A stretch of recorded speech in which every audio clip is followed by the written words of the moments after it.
महात्मा गौतम बुद्ध के समय की बात है। एक गांव में एक किसान अपनी पत्नी और 2 बच्चों के साथ रहता था। वह किसान बहुत ही ज्यादा परेशान रहता था। अपने 2 बच्चों और पत्नी की जरूरतों को पूरा नहीं कर पाता था। शायद यही उसकी परेशानी की सबसे बड़ी वजह थी। समय बीतता गया, उसकी परेशानियां परिवार की जरूरतों के साथ बढ़ती ही जा रही थी। वह दिमाग से और मन से बहुत अशांत रहने लगा था। कहीं न कहीं वह बहुत ज्यादा दुखी हो गया था अपने परिवार की जरूरतों को नहीं पूरा कर पाने की वजह से। एक दिन उसने यह फैसला लिया कि वह अपने घर को, अपने परिवार को, अपने बच्चों को छोड़कर कहीं दूर चला जाएगा। अंततः वह मनहूस दिन और काली रात आ गई, जिस दिन वह अपने परिवार को, अपने बच्चों को, अपनी पत्नी को छोड़कर घर से कहीं दूर चला गया। वह किसान चलता ही गया, चलता ही गया। रात से सुबह हो गई, सुबह से फिर दोपहर, दोपहर से शाम, शाम से फिर रात, फिर सुबह हो गई। उस किसान की मन की पीड़ा इतनी ज्यादा थी कि उसके पैरों के छाले और पैरों से बह रहे खून के आगे फीके पड़ गए थे। ना भूख की चिंता, ना प्यास की चाह, बस चलता ही गया। आखिरकार जंगल में चलते चलते उसका शरीर इतना ज्यादा थक गया कि वह एक नदी के किनारे जाकर वह गिर पड़ा। कुछ घंटों बाद उस किसान को होश आया। वह बेचारा इतना ज्यादा प्यासा था कि तुरंत वह नदी के पास गया। जैसे ही वह पानी पीने के लिए हाथ पानी में डाला, उसे सामने नदी के उस पार कुछ लोगों का झुंड दिखाई दिया। उसने ध्यान से देखा, उसे एक वृक्ष के नीचे महात्मा गौतम बुद्ध बैठे हुए नजर आए। वह तुरंत दौड़ के उनके पास गया और उनके पैर पर गिरकर बोला कि हे महात्मा, हे भगवान गौतम बुद्ध, मुझे अपनी शरण में ले लीजिए, मुझे अपना शिष्य बना लीजिए। महात्मा गौतम बुद्ध के शरण में आया हुआ कोई भी व्यक्ति खाली हाथ वापस नहीं जाता। ये किसान तो केवल उनका शिष्य बनना चाहता था। महात्मा गौतम बुद्ध जी ने उसकी मनोदशा को देखते हुए उसे अपना शिष्य बना लिए। महात्मा गौतम बुद्ध और उनके शिष्य वहां पर केवल विश्राम कर रहे थे। उनका विश्राम भी पूरा हो चुका था। वह किसान भी अब महात्मा गौतम बुद्ध जी का शिष्य बन चुका था। अब समय हो चला था आगे की यात्रा को पूरा करने की। गौतम बुद्ध और उनके शिष्य आगे बढ़ते चले गए। कुछ दूर निकल जाने के बाद गौतम बुद्ध जी को बहुत जोर की प्यास लगी। उन्होंने अपने इस नए शिष्य अर्थात किसान से बोला कि प्रिय शिष्य, जाओ, पास में एक सरोवर है, वहां से मेरे लिए पानी लेकर आओ। किसान बोला, जो आज्ञा भगवान। किसान सरोवर की तरफ चल दिया।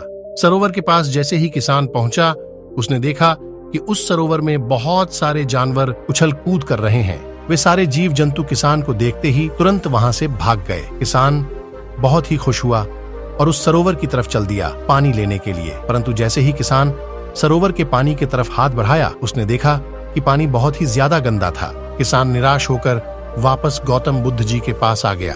गौतम बुद्ध जी ने उससे पूछा, पानी कहाँ लेकर नहीं आया? क्योंकि वह पानी नहीं, कीचड़ हो चुका था।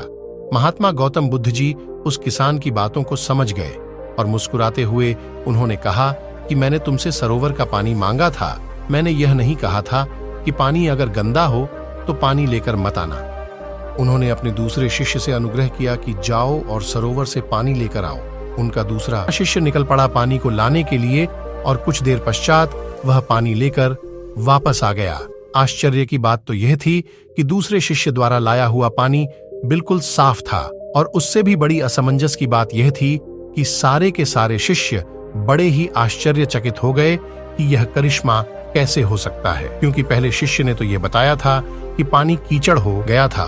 महात्मा गौतम बुद्ध जी ने सारे शिष्यों को यह बताया कि जब सारे जीव जंतु उस पानी में उछल कूद कर रहे थे, तब उस दौरान उस सरोवर के पानी के तल में बैठी हुई सारी गंदगी, सड़े गले हुए पत्ते सब घुल मिलकर कीचड़ रूपी पानी का रूप ले लिए थे। परंतु जितने समय में प्रथम शिष्य किसान वापस आया और दूसरा शिष्य वापस गया, उतने समय में उन जीव जंतुओं के भाग जाने के पश्चात उस सरोवर का पानी धीरे धीरे शांत हो गया था। और जैसे जैसे सरोवर का पानी शांत होता गया, उस सरोवर के कीचड़ रूपी पानी में खुली हुई सारी सड़ी गली पत्तियां और मिट्टी धीरे धीरे शांत होकर उस सरोवर के तल में जाकर बैठ गए, जिससे उस सरोवर का पानी शांत होकर साफ हो गया तथा सारे गले हुए सड़े हुए पत्तियां भी शांत होकर उस सरोवर के तल में जाकर बैठ गए, जिससे उस सरोवर का पानी शांत होकर साफ हो गया तथा सारे गले हुए सड़े हुए पत्तियां भी शांत होकर आराम से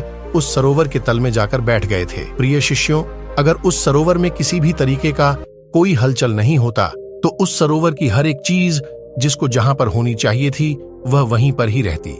उन जीव जंतुओं के हलचल उस सरोवर के तल में जाकर बैठ गए की वजह से सरोवर के तल में बैठी हुई सड़ी गली पत्तियां मिट्टी उस शांत पानी में मिलकर एक कीचड़ का रूप ले लिए थे। ठीक इसी प्रकार से हर एक व्यक्ति के जीवन में तरह तरह की समस्याएं, परेशानियां और कठिनाइयां आती है, जिसके वजह से हमारे मन में हलचल सी मच जाती है। हमारा दिमाग और मन अशांत हो जाता है। तत्पश्चात हम कोई गलत निर्णय अर्थात फैसला ले लेते हैं। परंतु अगर हम थोड़ा समय देकर उन कठिनाइयों, परेशानियों और समस्याओं के बारे में समझने की कोशिश करें तो मन की हलचल उस सरोवर की पानी की तरह शांत हो जाएगी, जिससे हम अपने जीवन में सही निर्णय का चुनाव करते हुए उसका समाधान निकाल लेंगे। किसान को महात्मा गौतम बुद्ध जी की सारी बातें बिल्कुल साफ साफ समझ में आ गई। उसे यह भी समझ में आ गया कि उसके परिवार में आई हुई सारी परेशानियां, दिक्कतें और जिम्मेदारियां भी इसी सरोवर के सड़ी गली हुई पत्तियों और मिट्टी रूपी कीचड़ की तरह ही हैं।